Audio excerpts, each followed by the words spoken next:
नागपूरमध्ये नशेच्या काळ्या साम्राज्यावर पोलिसांचा मोठा प्रहार।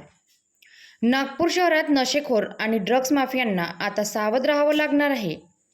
ऑपरेशन थंडर मोहिमेअंतर्गत जुनी कामठी पोलिसांनी धडाकेबाज कारवाई करत एमडी पावडर विक्री करणाऱ्या 2 आरोपींना बेड्या ठोकल्या आहेत।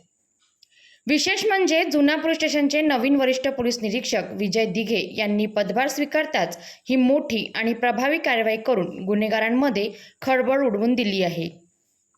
मिळालेल्या गुप्त माहितीच्या आधारे पोलिसांनी नवा बाजार परिसरातील बडी मस्जिद भागात सापळा रचून संशयितांची झडती घेतली असता त्यांच्या ताब्यातून तब्बल 12.65 ग्राम एमडी पावडर जप्त करण्यात आली। यासोबतच 2 मोबाईल फोन आणि 1 दुचाकी वाहन असा एकूण 1,36,000 रुपयांचा मुद्देमाल पोलिसांनी जप्त केला आहे। या प्रकरणात सलमान उर्फ माया मंजूर अहमद आणि मोहम्मद बिलाल नागानी या दोघांना अटक करण्यात आली असून आर्थिक फायद्यासाठी ते एमडी पावडरची विक्री करत असल्याचे प्राथमिक तपासात उघड झाले आहे।